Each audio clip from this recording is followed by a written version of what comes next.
So something that I noticed, like, right off the bat was just how well each episode was paced. Like, the pacing was great for all of these episodes. Like, none of them felt like they were just being dragged on. Yeah, it was interesting. I really liked how they were just short and to the point. They were nice and simple. They were still really fun and engaging to watch. And yeah, even the ones that ended in cliffhangers, I really wanted those to keep going, but, like, you know, they ended those really nicely, you know? You wanted more, but at the same time, you're just like, you kind of understand from the context where it's gonna go, you know, in some of these cases where it's like, oh, you know, that's what they're planning on doing, and of course, you know, that's gonna be the outcome, right? We just don't know all the details, you know? I don't know, it was just, yeah, they just had a lot of interesting storylines, and I really, really enjoyed that, and that was just cool. But before we get into that, what is up, my dudes, and welcome back to my channel. If you're new here, what's up? I am One Creative Ginger, and in this house we have salty takes and emotional rants over fictional media, all while wearing the most amazing makeup you've ever seen in your entire life, and that is a fact. So, does that sound like fun? Well, how about helping a bitch out by clicking that subscribe button, and if you find at least one of your brain cells enjoying at least a millisecond of this video, why not hit the like button too?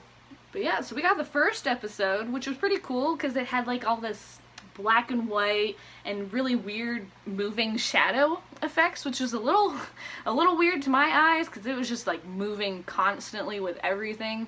So, you know, it was a little bit trippy right there, but like, yeah, the whole plot of this one was Ronan is this guy, you know, that's traveling around, and then he gets to this town or little village and they're being overrun by some Imperials, you know.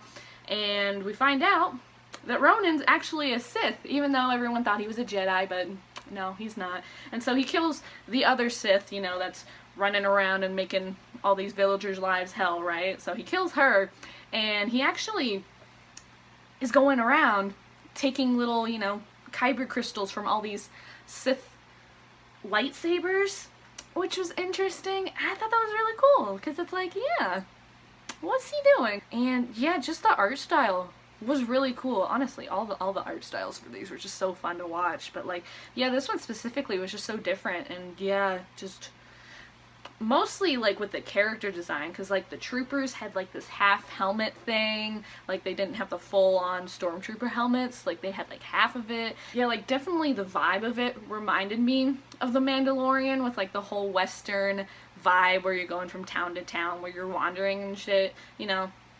That's what I got from this, which was really fun, because like, yeah, it did remind me of The Mandalorian a little bit, just with like this really cool samurai aesthetic instead, and like a totally different art style, because it was cool. I liked that it was all in black and white, because it really gave that like older effect, especially with how it like opened up. It definitely had that black and white, very silent film ones where you'd have like the title going across the screen, because like it did in the beginning of this episode.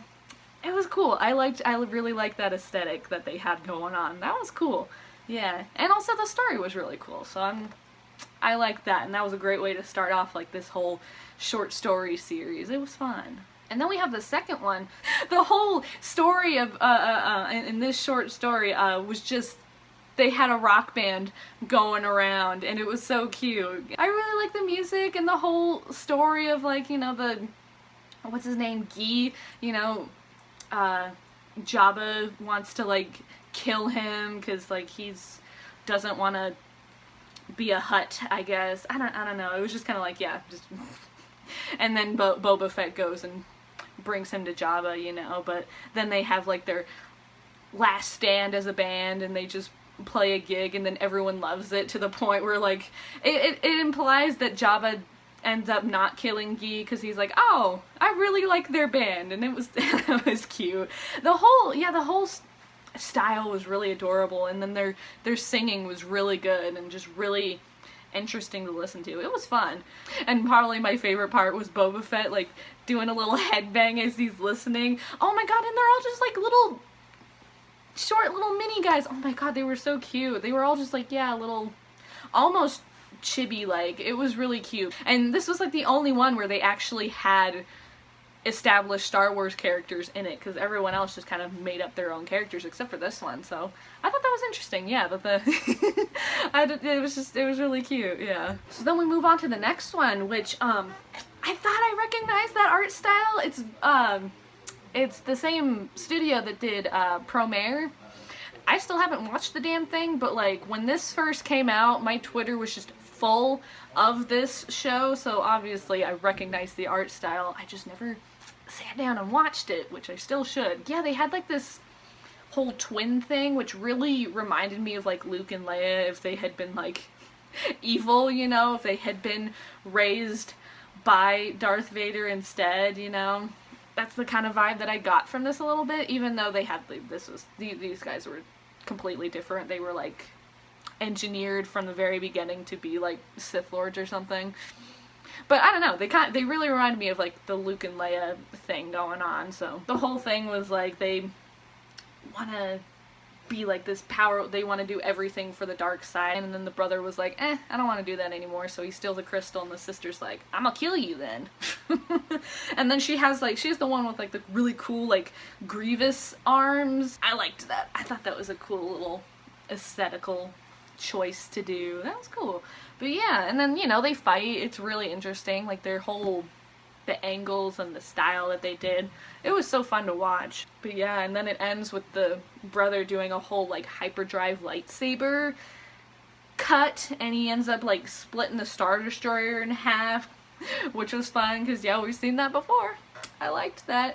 But like, yeah, it was interesting because it ends with him being like, yeah, you know, we're gonna get my sister back, you know, she just got a little crazy there, you know, she'll be fine. I don't know, it seemed like an interesting story. And then we move on to this other one where, like, the Separatists had been messing with this planet to the point where, like, the natural environment was just not having it, you know. But then they left, but they ended up leaving these battle droids there, and a bunch of bandits reprogrammed them, and then they were messing with the locals, you know, to the point where, I think it was the granddaughter, it might have been the daughter, but she ends up going in the chief's place to like be like this sacrifice, peace offering, something like that. And then there's just this Jedi girl and this other dude that are just basically observing, because yeah, the other guy that she was with was just kind of like observing the planet and was like, you know, you should come check this out, right? So that was interesting. But she ends up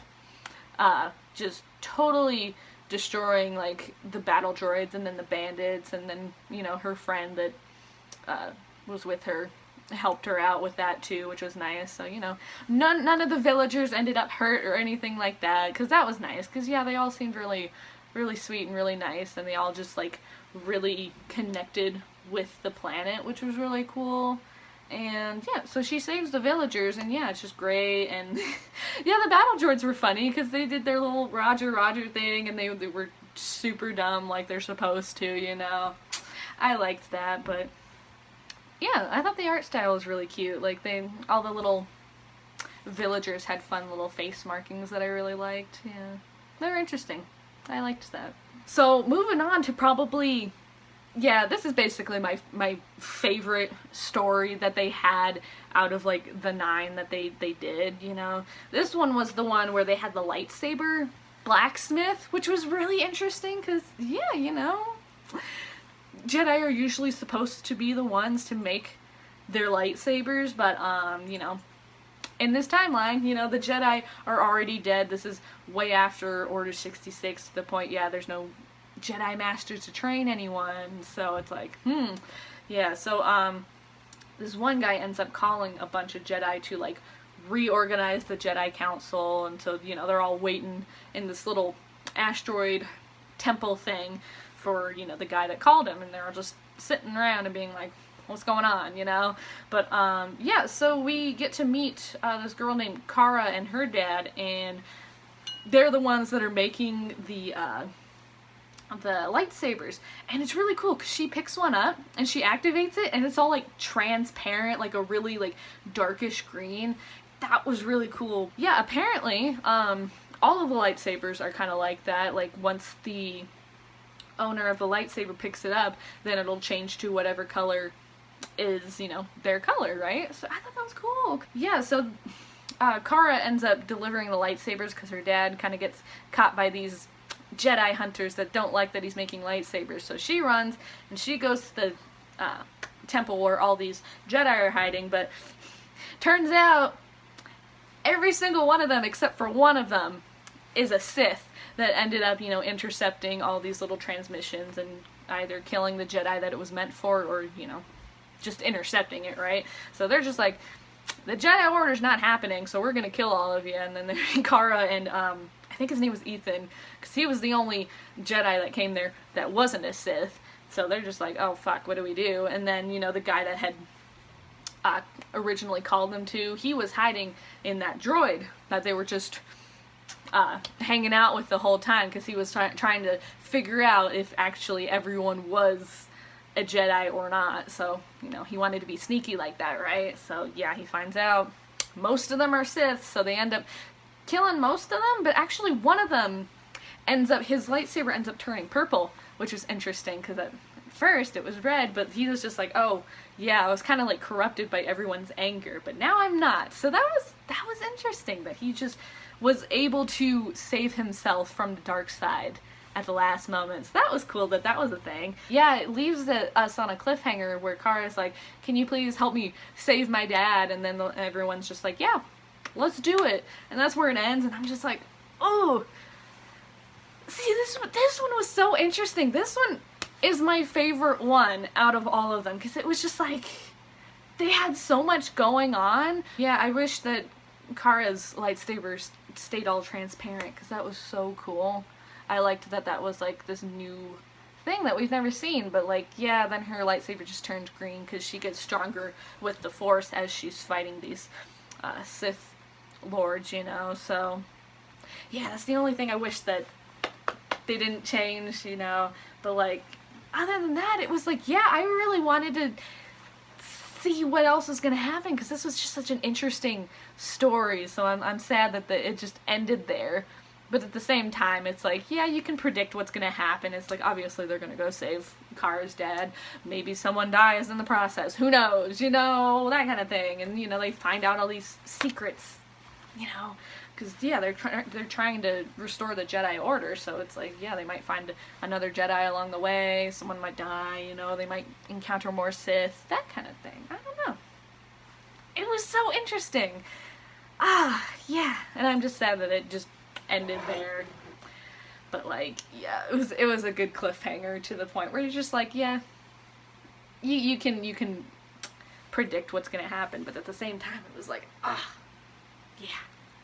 And probably this was the most Star Wars-y feeling short that we've gotten so far. It really felt like Star Wars, just in a anime style, which was cool. But yeah, and then we have this really cute one where there's this droid that wants to be a Jedi, and he's working with a professor who also happens to be a Jedi, but he doesn't know that until, you know, it's too late, kind of. He's trying to help this professor create what I'm assuming they're on Tatooine? I don't know. They're on a desert planet, but they want to create life. Toby, the droid, he ends up fighting an Inquisitor who, you know, came down to kill the professor because he was like, ooh, I sense a Jedi down there, right?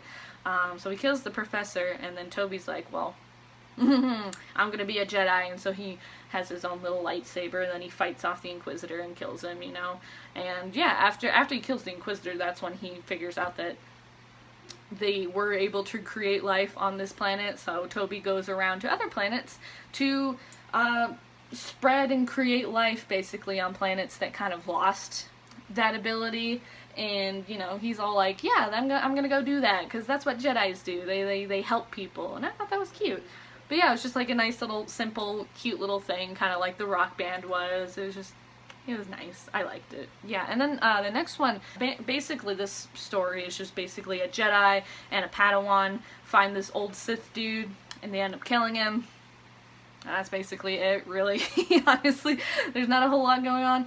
And it does take place before, like, Order 66 and, like, the whole fall of, like, the Jedi Order, that kind of thing. And there was a little mystery, because they're kind of just like, yeah, the way this guy was talking sounds like he wasn't, or, you know, he used to be a Sith, but now he's not, you know, that kind of thing. So he's not really a Sith, even though he was, like, piloting a ship that is very Sith-like, and he, you know, has red lightsabers, and he's talking about the Sith, that kind of thing. It's like, he has Sith origins, at least, you know, but, like, yeah, that was also another interesting one. Yeah, so this next one, this one was sad. Like, we get introduced to this little bunny girl named Lop, and she ends up getting adopted by, this girl named Ocho and her father, and, they basically take her in and raise her as family, and it's really cute.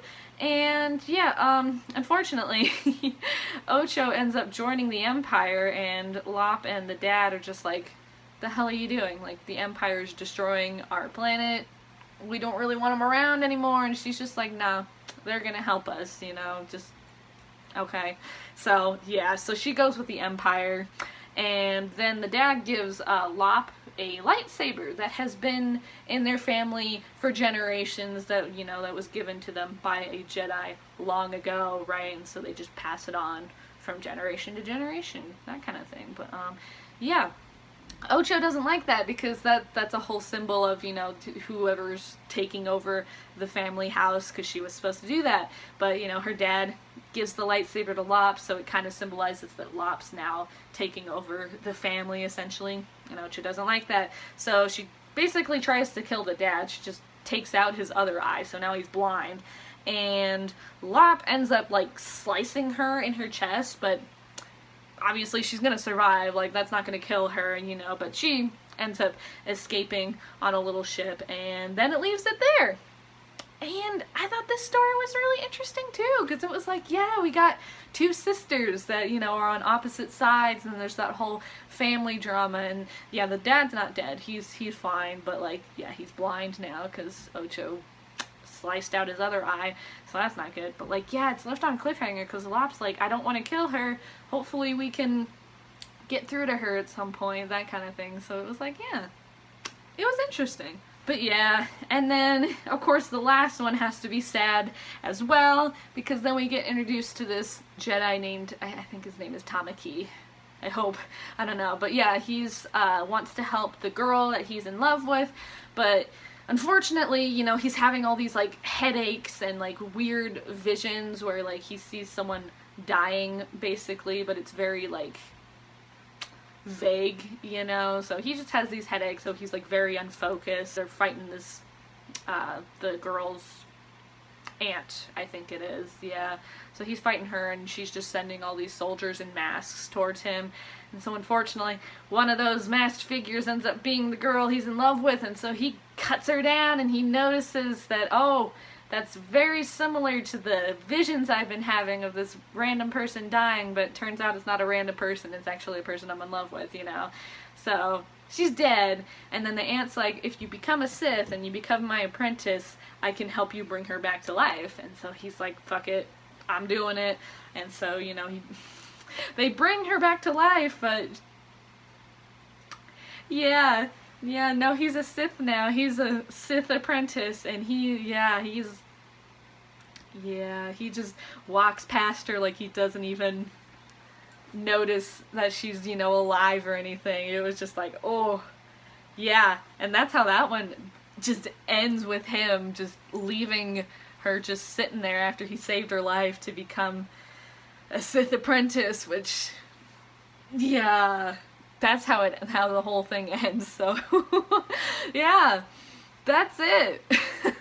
yeah, everything was just, yeah, all these episodes were just cute and fun to watch. Like, some of them were just like, oh well, like, you know, I didn't have a whole lot to say about them, but in general, they were all really fun to watch. I really enjoyed watching every single one of these little shorts, but, like, it was fun to see Star Wars in an anime style. I really liked seeing that. I thought that was a fun thing to do, because, yeah, we got something that was still Star Wars, but it was still drastically different from what we're usually seeing. Yeah, Star Wars is just something you can just do a lot with, because this universe is just so big and vast, and you can just do a whole lot with it. And it's interesting, because, yeah, it's just, I'm not sick of it yet, because we got all these new characters. Like, the only characters that we've seen before were really Boba Fett and Jabba, really, and they were not even the main focus of the episode they were in. They were just, you know, there to be conflict, essentially. Like, it was just really cool to see all these new characters doing their thing in this, like, you know, obviously it's a Star Wars universe, but it's just told in a completely different way, and I just really liked seeing that. Yeah, some of these, I wanted to see more, and I hope maybe someone ends up, you know, keeping these stories going. I would really like to see more of, like, Lop and Ocho, like, how their story goes, and how, like, the blacksmith episode goes, like, is this Cara gonna save her dad, that kind of thing. Or even with the twins, like, it's like, yeah, what's gonna happen with the sister and the brother, like, what's going on with that, right? Like, those were interesting ones. Yeah, those were the ones I'd want to see more of. But yeah, so that's basically all I have to say about Star Wars Visions. If you guys have any thoughts and feelings about this, share all that good shit in the comments down below. If you guys are interested in following me on other social media, I post art and cosplay related content on my Instagram, TikTok, Tumblr, and Twitter if you guys would like to get weird with me. So if you enjoyed this video, why not like, subscribe, and smack that bell if you'd like to see more of my face every Saturday when I post a new video. And don't forget to stay sparkly, my dudes!